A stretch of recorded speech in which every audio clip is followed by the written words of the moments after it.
Assalamualaikum. Seterusnya, kita masuk perkara Al-Quran, iaitu hafazan Al-Quran. Baik, sila lihat di skrin ini. Kemudian, sila tunjuk yang mana cikgu bacakan. Nak ikut pun boleh. Mula ya. Al-Quran Al-Karim adalah mukjizat Nabi Muhammad sallallahu alaihi wasallam yang kekal sehingga hari kiamat.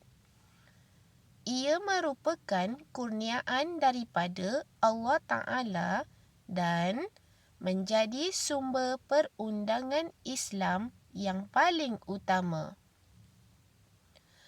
Di dalamnya mengandungi pelbagai ilmu yang sangat bermanfaat sebagai panduan manusia menjalani kehidupan di dunia dan di akhirat.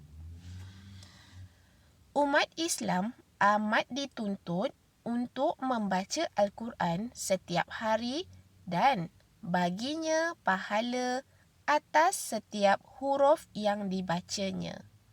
Baik, Al-Quran ini merupakan satu pemberian Allah kepada kita semua. Sebenarnya ia diturunkan melalui Malaikat Jibril. Kemudian Malaikat Jibril serahkan kepada Nabi SAW di dalam bentuk hafazan. Okey. Kemudian di dalam Al-Quran itu terdapat pelbagai ilmu untuk panduan kita, untuk panduan seluruh manusia, termasuklah diri kita sehinggalah hari kiamat nanti. Baik, seterusnya umat Islam, kita semua dituntut untuk membaca Al-Quran setiap hari. Sebab apa? Salah satunya, setiap huruf yang kita baca di dalam Al-Quran itu, satu huruf Allah beri ganjaran pahala. Bayangkan, kita cuma baca Bismillahirrahmanirrahim. Bismillahirrahmanirrahim ada lebih daripada 5 huruf. Satu huruf Allah berikan ganjaran pahalanya. Bayangkan kalau contohnya Bismillahirrahmanirrahim huruf ba, Allah beri 10 ganjaran pahala. Ba, sin, mim, alif, lam, lam, ha. Bismillah. Dah banyak huruf tu. Dah 50 kita dapat pahala contohnya. Seterusnya,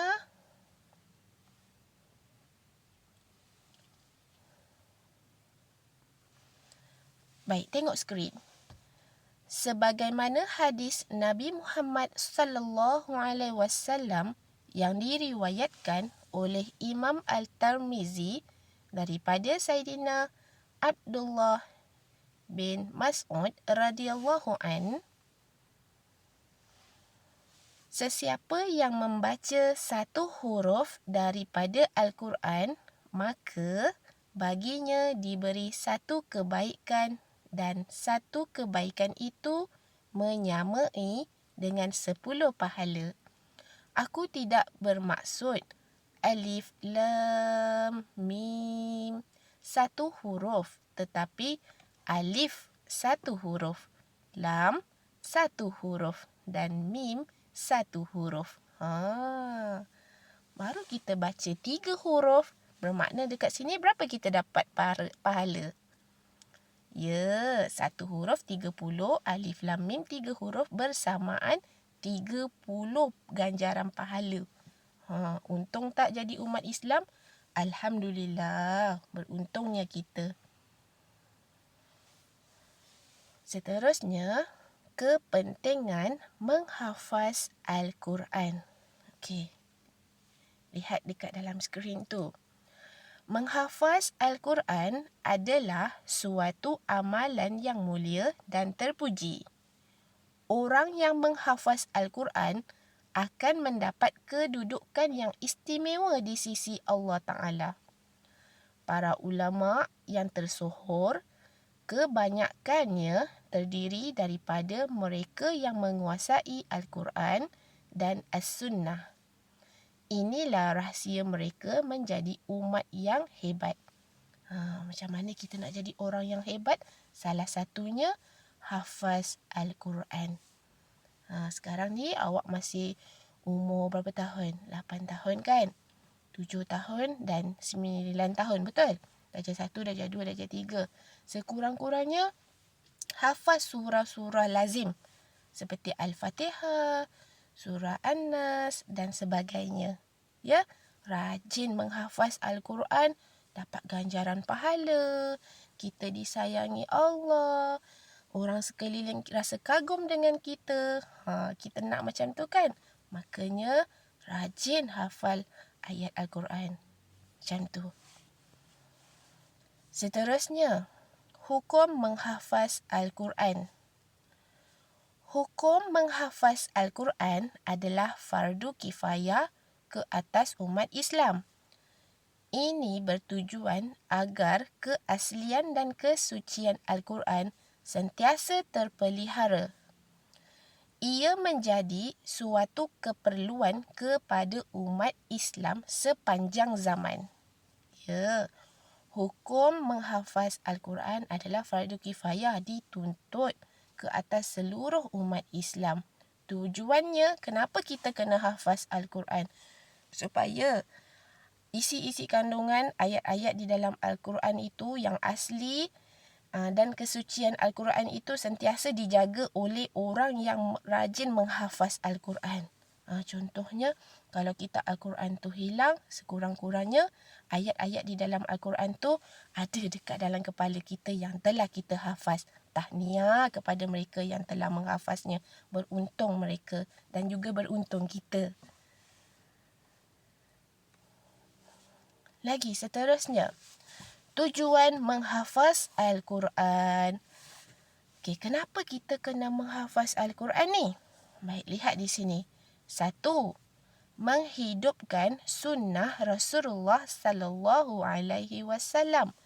Amalan Nabi salah satunya adalah menghafaz Al-Quran. Kita ikut apa yang Nabi buat, kita dapat ganjaran pahala sunnah Rasulullah sallallahu alaihi wasallam. 2. Meraihkan mukjizat Al-Quran yang diturunkan dalam bentuk hafazan. Kita raikan, ini adalah satu pemberian Allah kepada Nabi Muhammad untuk kita. Kita kena hargai. Macam kita terima hadiah daripada orang yang kita sayang, daripada emak ayah kita. Kita jaga baik-baik, tak nak dirosakkan. Macam tu jugalah Al-Quran. Kita raikan Al-Quran tu, jaga baik-baik, hafal.